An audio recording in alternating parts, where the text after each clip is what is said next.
Uh, Jagrati, let's begin with addressing the academic aspects of your preparation first. So, what portion of the UPSC syllabus did you find academically the most challenging?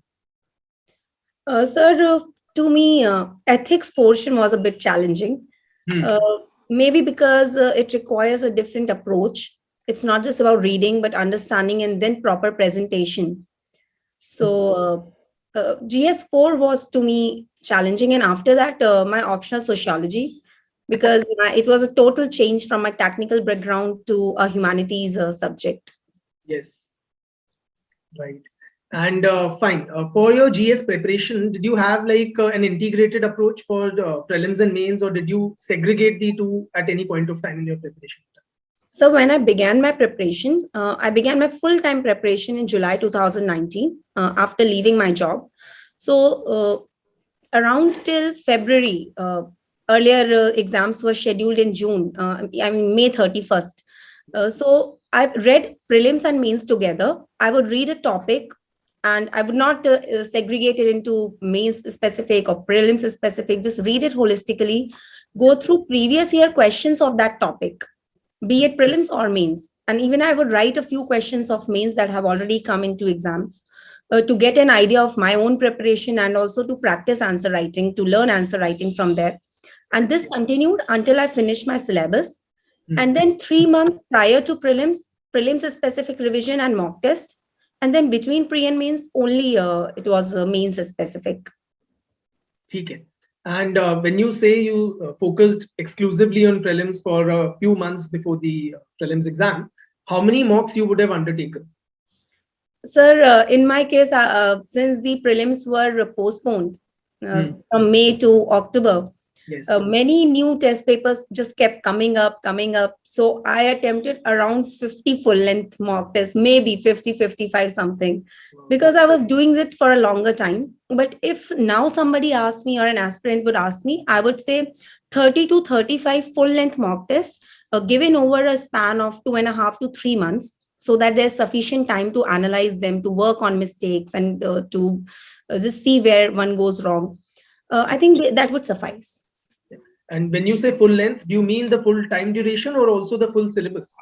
Sir, both full time and full duration, because we should be able to align our mind to different subjects in a duration of those 2 hours.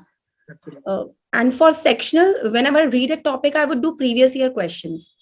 So for those sections, I would be referring to previous year questions. And when I would be attempting mock tests, they would be full length, full duration, full syllabus. Right. Fine.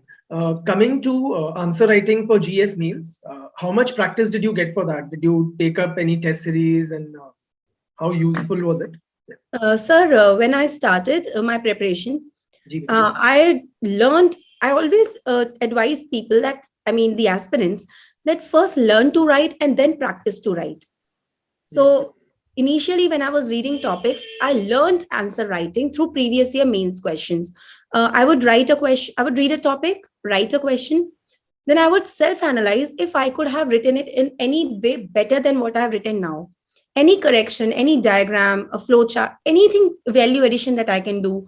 Maybe I can remove irrelevant details from there, redundant information from there.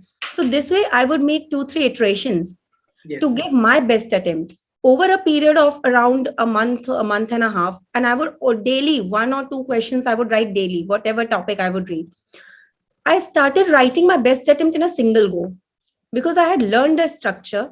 Yes. And then I started timing myself in that 10 minutes for 15 markers, 7 minutes for 10 marker. Then I started writing time bound for previous year questions itself. So in those 7, 8 months, I would have written around 300 to 350 questions, previous year questions itself. And that had helped me learn the structure properly. Yes. Once I learned the structure, and after prelims, when I knew that I'm into mains, I took an online test series, and I wrote 8 full length tests for each, 2 for each GS paper. Right. So, and it sufficed for me. Right. Coming to the essay paper, Jagrati, you have scored a decent 132. in the essay paper. So if you could shed some light on essay preparation. Was there any specific preparation for essay? And secondly, how much of answer writing practice did you do for essay? Sir, for essay, I think it is one thing that I have done totally on my own. I did not have any preparation classes or any guidance, and I did not even take a test series because I had run short of time. As far as preparation is concerned, your knowledge of GS would suffice because essay is more about organizing that knowledge and using a better language, because it is a form of expression, and expression has to be more honest rather than being academically correct or something. So use daily life examples, give creative examples there. And for essay, one thing extra that I did was Anudeep Duri Shetty sir, who secured first rank in 2017. Yes. He has written a blog on essay writing. He has a book as well, but I read the blog. Blog and his notes also. He has shared a list of quotations on various topics. So I learned those quotations. I read his essays multiple times to get a feel of how it should be structured, what kind of language should be written. A few other toppers' essays, that it has to be multidimensional, quotations should be used, anecdotes may be used. Those kind of learnings I drew from them. I picked up past 3 years essay papers, and total 6 essays, 3 into 2. I wrote 6 essays and got them evaluated by my former colleague at BHL. He is a well-read person. He used to read a lot on philosophy and society. So he would give me feedback, as in if there is overemphasis on a particular dimension or not. So essay has been likewise. I think better preparation could have been done, better marks could have been obtained for sure. But with the kind of preparation I did, I'm happy with my score. Yeah, you can't be complaining. I can't be complaining. I am not complaining. So, Jagrati, coming to your optional, right? So first things first, like how did you go about selecting sociology as your optional? Like, given that UPSC spoils you literally for choice when it comes to the optional paper. So what all factors went into that decision making? Sir, when I gave my 2019 first pre, which I couldn't clear, I had actually filled electrical engineering as my optional. I am an electrical engineer. I had cleared GATE in 2017. At that time, I had an All India rank 51 in electrical engineering. So, but when I couldn't clear prelims, I had a lot of time to introspect on optional. One thing, 2 years of my job, and I had forgotten a lot of things. Input-output ratio was a major criteria.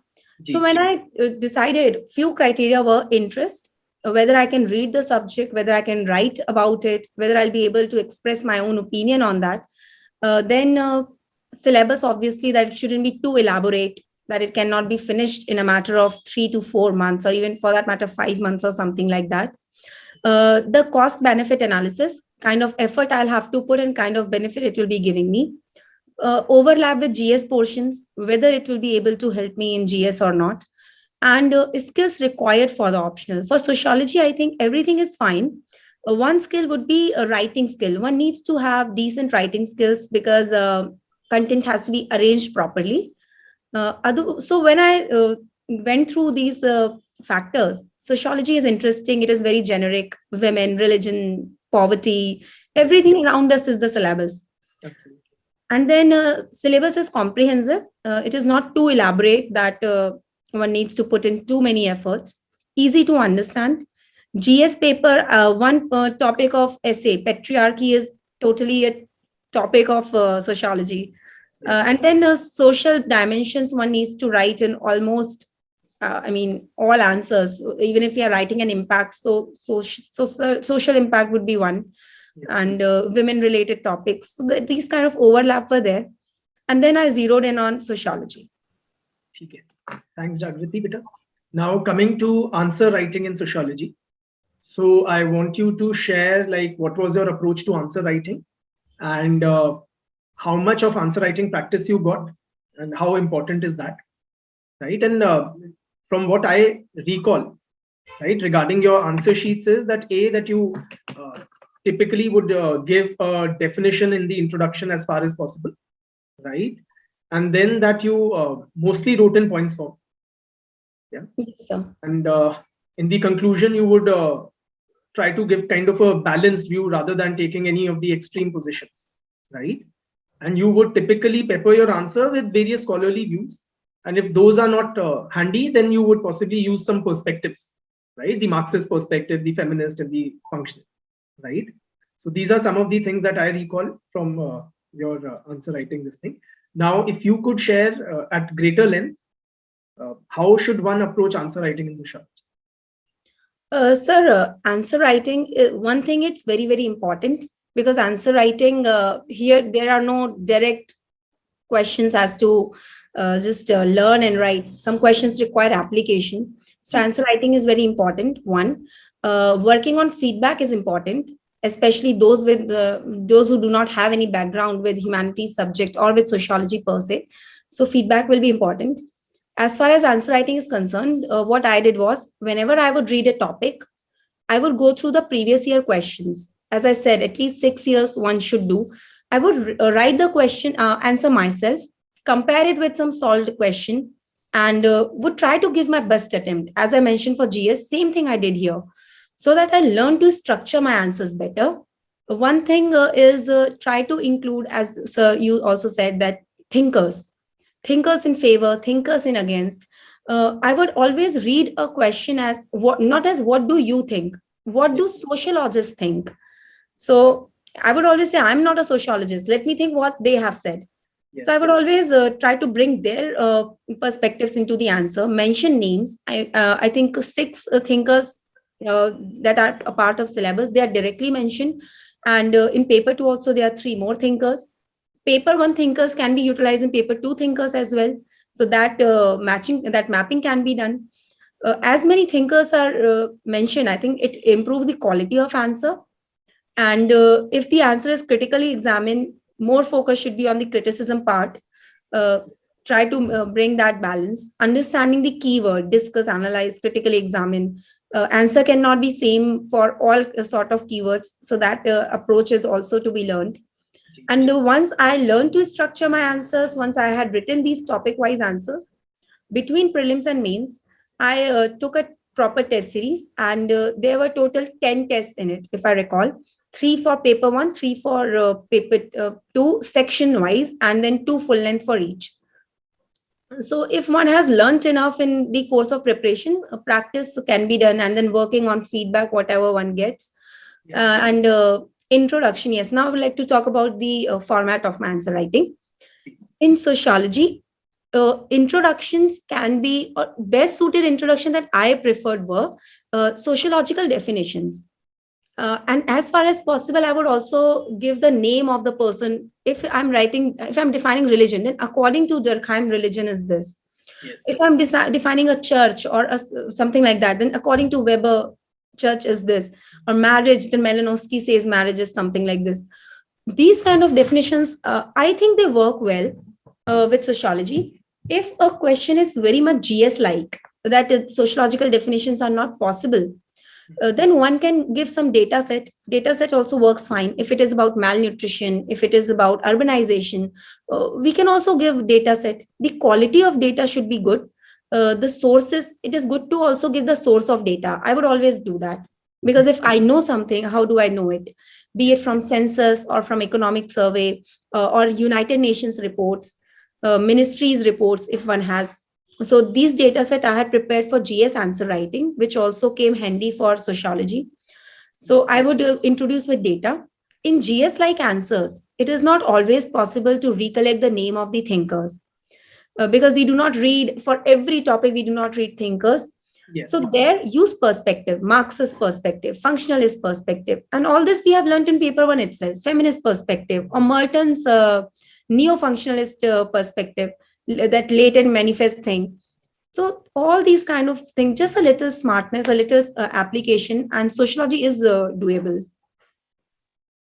And just to put it on record, Jagrati has scored 284. Yes. A very decent score in sociology, I mean, given the current marking scheme. And I would also like to add one thing.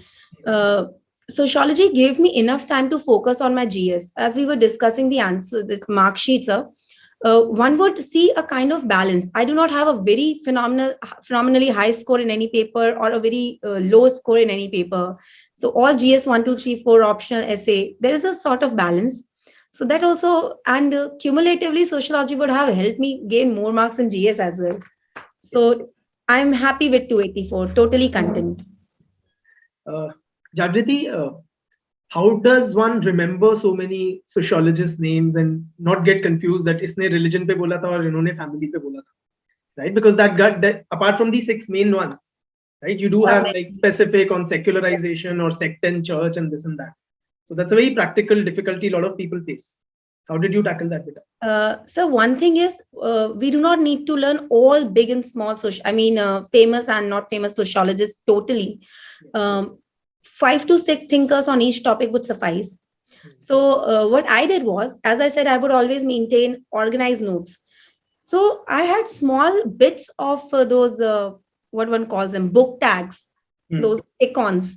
Yes. And I would just write the names of thinkers on those. If I'm reading religion in my book, so religion ke bagal wale space mein, I would, I think Hindi is all right, no sir? Yeah, that's perfectly okay. So I would just take a stick on, usko main wahan par paste kar deti thi, and just usme ek thinkers ke naam, because this confuses a lot. Kis topic mein kya naam tha? It creates a lot of confusion.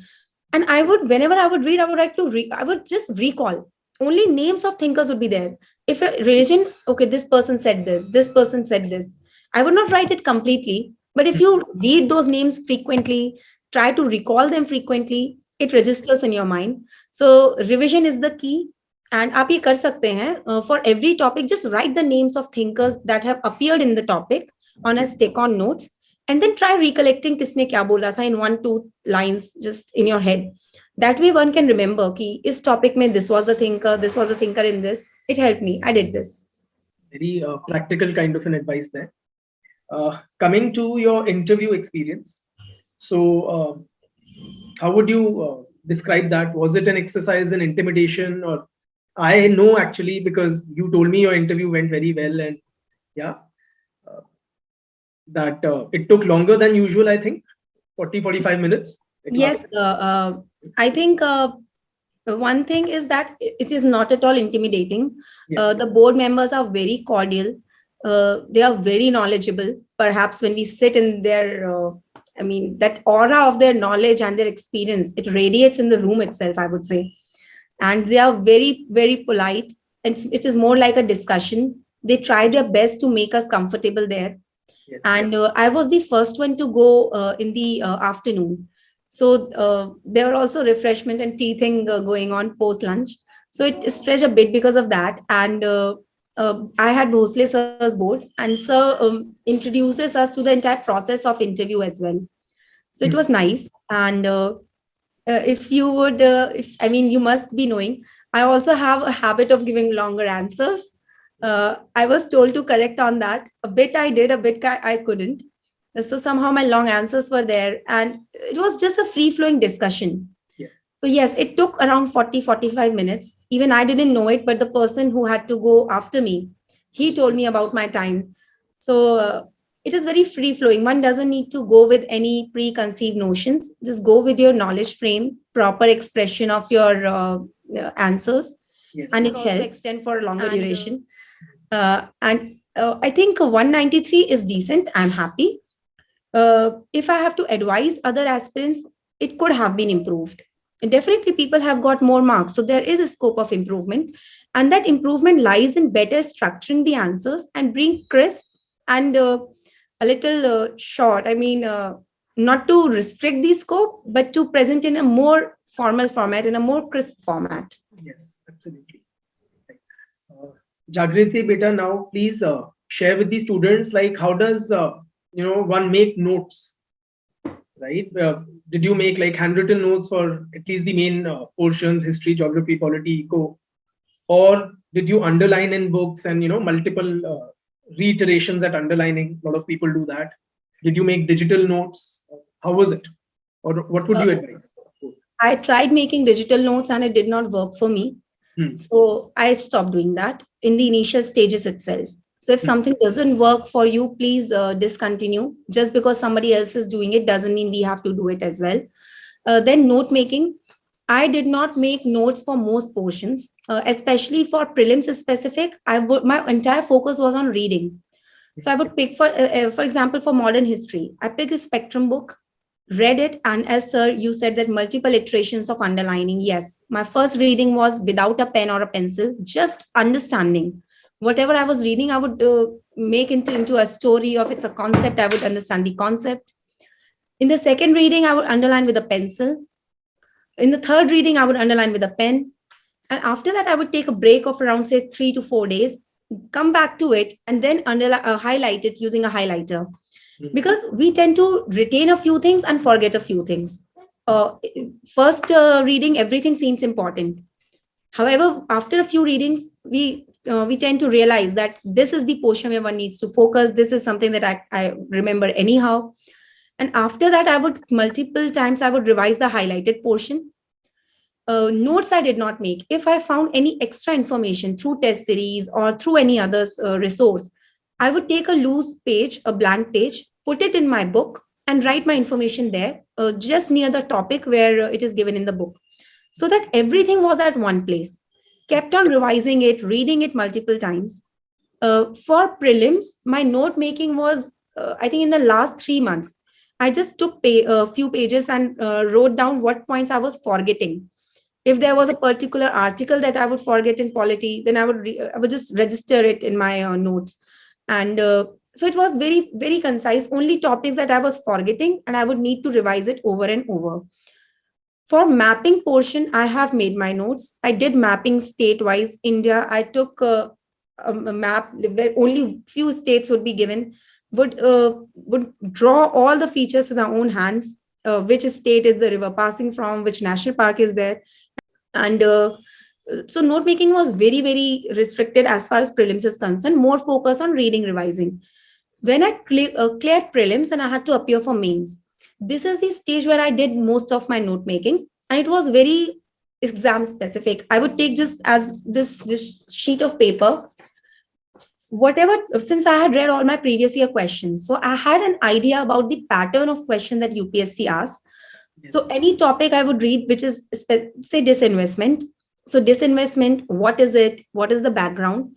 What are its positives? What are its challenges? Opportunity, challenges, positive, negative, that kind of analysis. What the government is doing, what more needs to be done, and what is an overall vision about it? What is the future of the particular topic?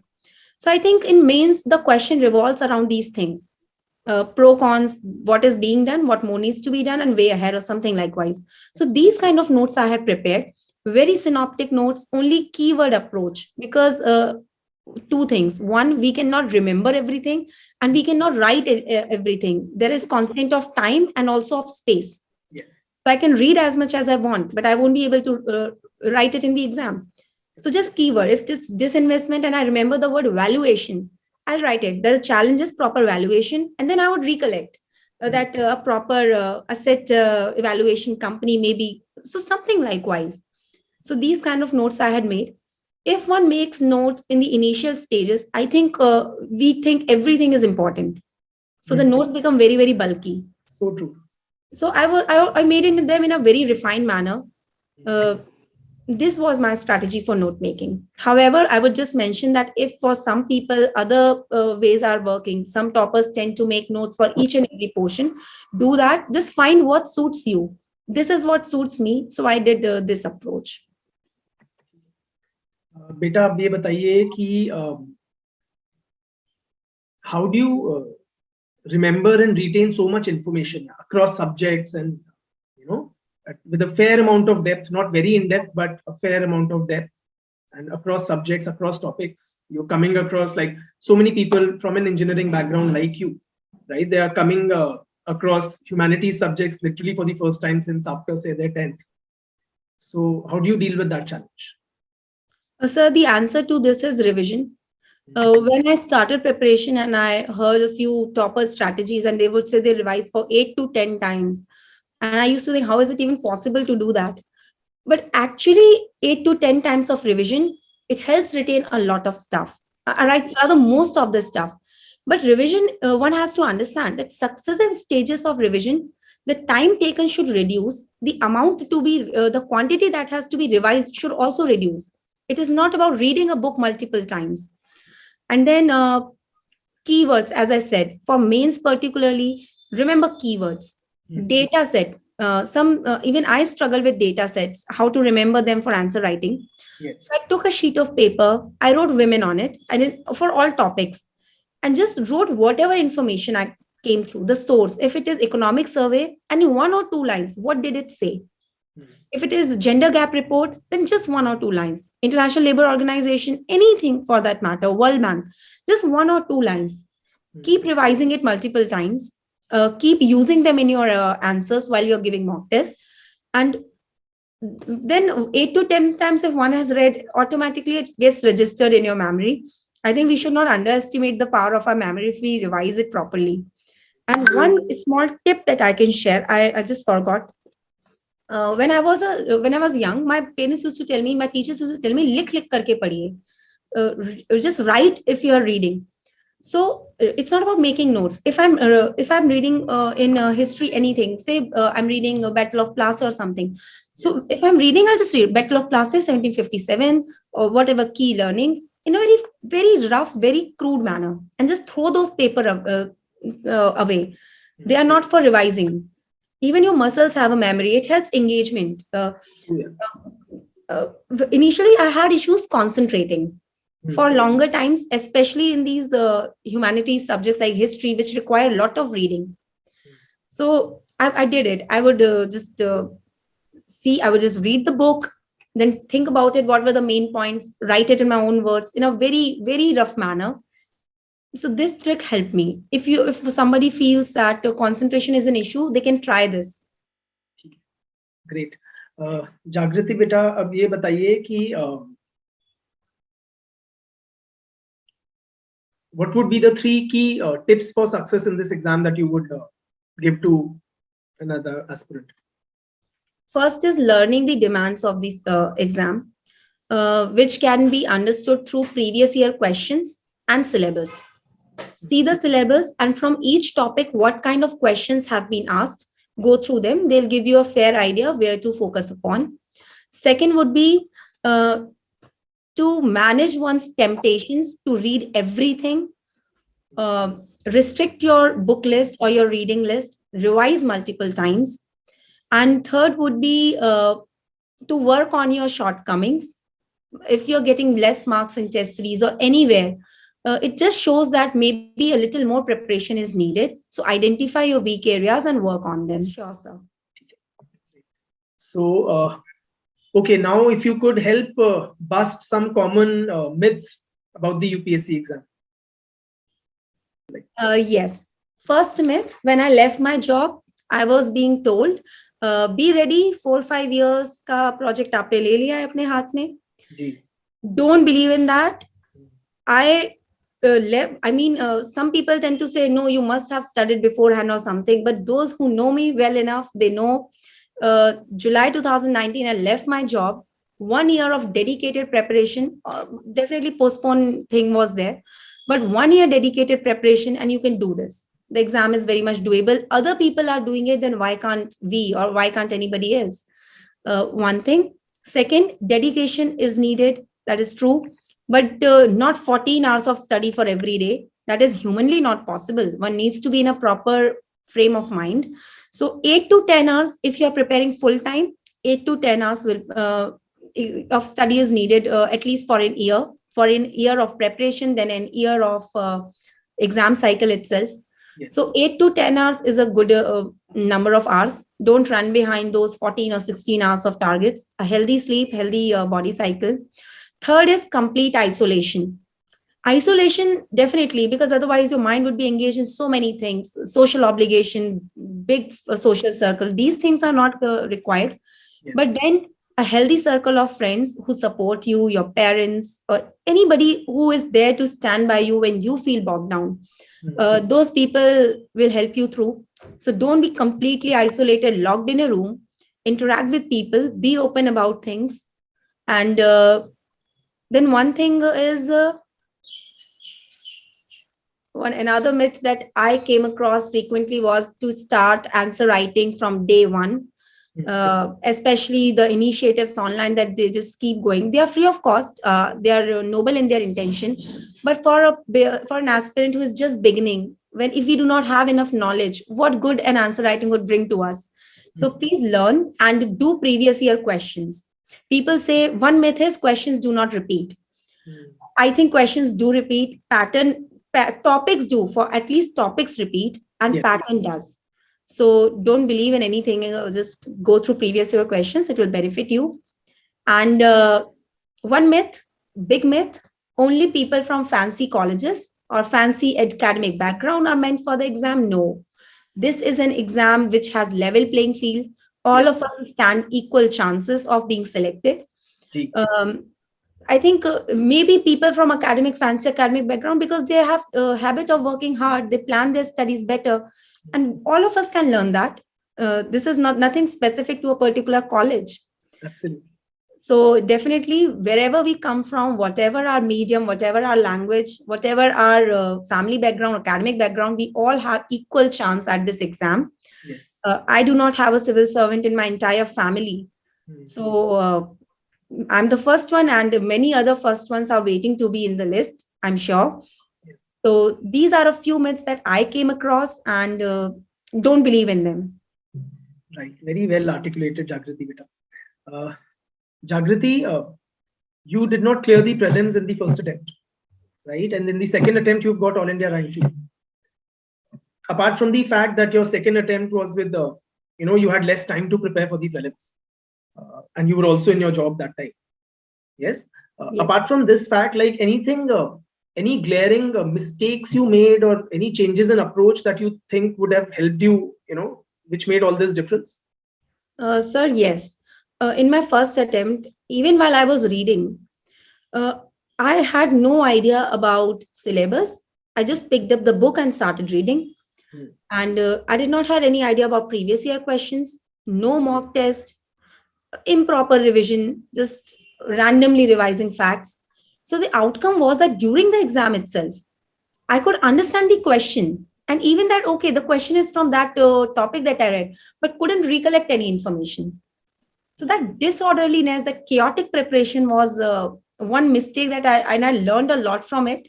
When I came back and I decided that I have to leave my job and prepare, my focus was on strategizing my preparation to understand what books I'll read and on what topics will I zoom in on, because previous year questions have been asked on that topic. I gave mock tests. I was identifying my mistakes constantly. In my first attempt, I had a defensive attitude. If I'm getting less marks, I would be like, हाँ वो याद नहीं है, वो silly mistake हो गया है. I would find an excuse. This time around, I was looking for my mistakes. What topics am I forgetting? What mistake am I making? So these were a few changes that I made from my previous preparation. And I would also suggest others that if you're making mistake, getting less marks, there is nothing wrong about it. We are just practicing it. Just keep finding your mistakes. Very good. And I have seen that you have that kind of a learner kind of an attitude, So you always have that pen in your hand, and yes, I that's can't. really wonderful. That speaks volumes about your, capacity to learn. And one tends, in the euphoria of success, one sometimes there could be that tendency to forget. Right. And sir, I would also like to mention one thing, this euphoria. I think there are many good careers out there. Civil services is one of them. If you have chosen to prepare for this exam, give your 100%. If one feels like that they have already given 100% and maybe God has better plans for them, yes, go for it. Stop giving too much importance to the exam or even the toppers for that matter. I think while I was an aspirant, I would always feel this way. So this is an exam meant for civil services. Some people clear it. Definitely, we can learn from their strategies if we are preparing for this exam. Otherwise, wonderful career, wonderful opportunities await us outside as well. So I know so many people, beta, who have not cleared this exam and done extremely well in life in others. True, sir. True. So even in politics, who become the bosses of civil service. Right. Fine. Jagrati, did you ever face those insecurities or fears that, particularly after quitting your job, right? That kind of cloud the mind of the typical aspirant ki hoga nahi hoga, nahi hua to kya hoga. And how did you deal with those then? Definitely. I think the journey is, I think it is a journey which is very enriching. So, multiple times I would think, uh, was it a mistake to leave the job? Had it been better if I prepare alongside? And what would I do if I don't clear it? So, those kind of thoughts keep coming. And even the day result came, I was reading for my prelims, next prelims, that if God forbid I don't clear it, I'll have to give it this year. So that kind of uncertainty always remains. Sometimes insecurity tends to make us a little lethargic. I mean, we don't stick to our plans anymore. We do not want to get up in the morning and study, or I mean, it has a negative impact as well. I would always look for reason why I left my job, and I took a lot of inspiration from my people around me. I mean, that if God has been kind enough to give me privilege to be able to study, to be able to have those resources that are required, I Yes, should yes, respect them.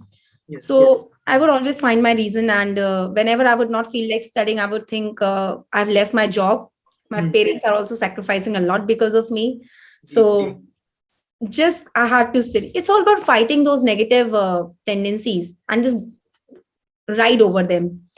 And my family was also very, very supportive. Whenever I would feel bogged down, they would just tell me that हो जाएगा, हो जाएगा. Hmm. My mother would अभी बोलने में थोड़ा सा ज्यादा ठीक लगता है. मैं बोलते तुम्हारा तो top 30 में हो जाएगा, and I would always laugh off that. It's not even possible. Hmm. So that kind of positivity helps us uh, come out of these negative tendencies. So that healthy circle of friends, family, they can help you ride over these. And हमेशा याद रखिए, you have a reason why you have come for this exam. Think about that reason and just stick to your goals. Very good. Jagrati, beta, did you ever have that inkling that I am going to do exceedingly well in the exam? Because I remember that 10 days before the interview, when I spoke to you, and you still had so many doubts and ifs and buts, right? Uh, though you were at the last stage and you had, of course, already given your mains, so you somewhere knew like mains mein kya hua hai. But you did not know ki you will be in the list, right? I think after the interview, you were sure of this fact that list में तो नाम आ जाएगा, but ये नहीं कि second आएगा.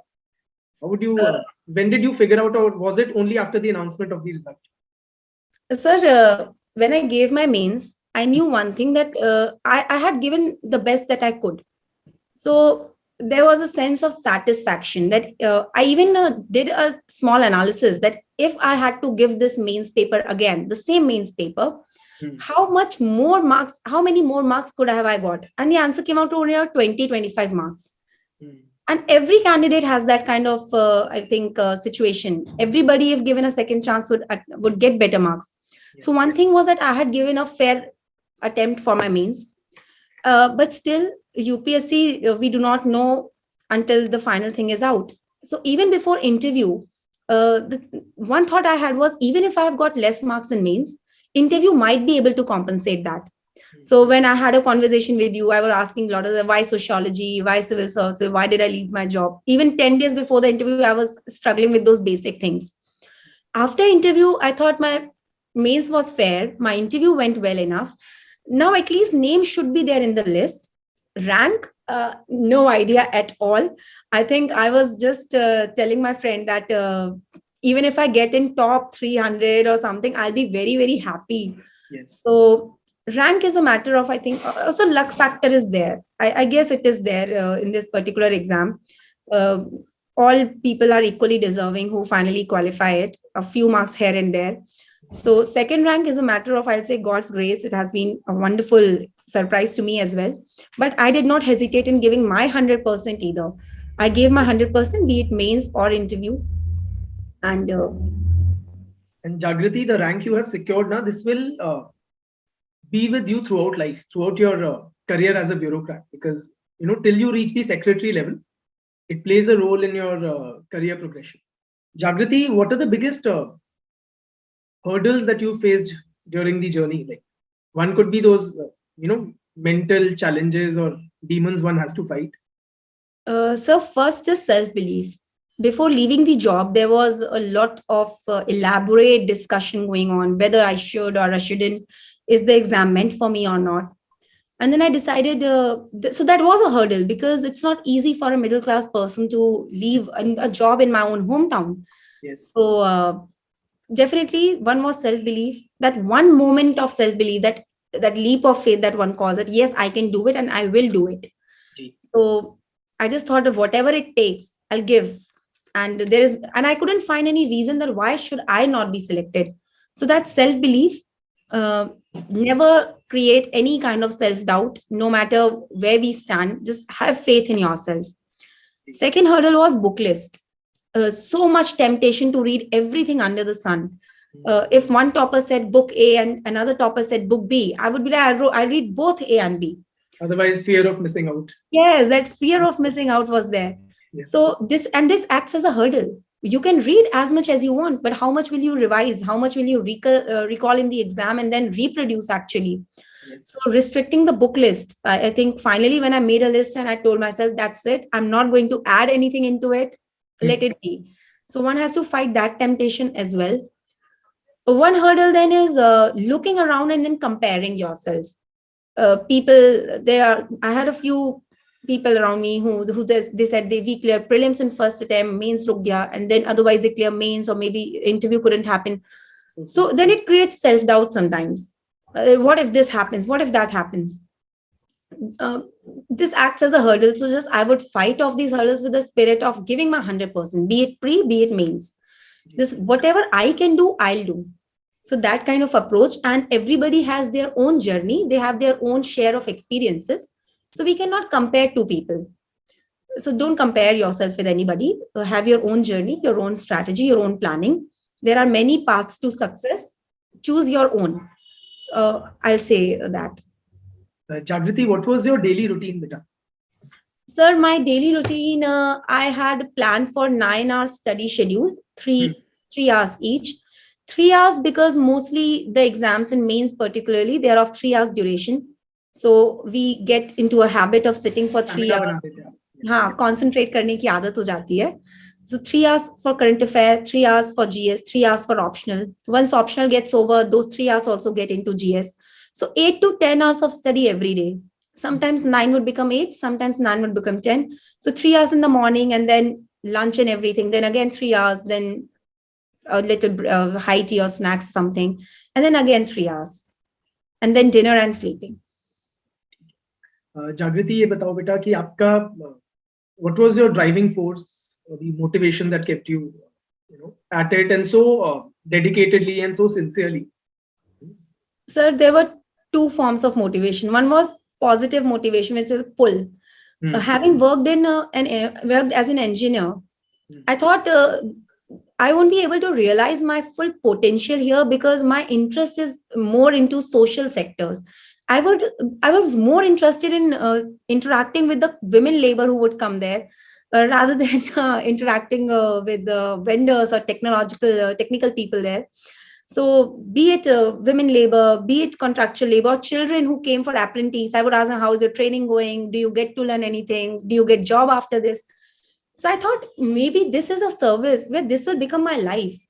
I'll get to interact with so many people to help them with whatever I can.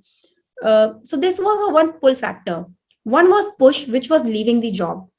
The thought that I have sacrificed so much, and what is it for? It is just so that I can give my 100%, I can devote more time. So even if after leaving the job, I'm not studying for 8 to 10 hours every day, then the sacrifice would go into vain. So that also kept me going on. Even if I didn't feel like studying, I would always think about the monetary loss that I was undertaking and just get back to studying. Then my family has been very, very supportive. Entire atmosphere at our house, as if all four of us were giving the exam. So I would look around and say, they are working hard, I should be working harder. So thank you, sir.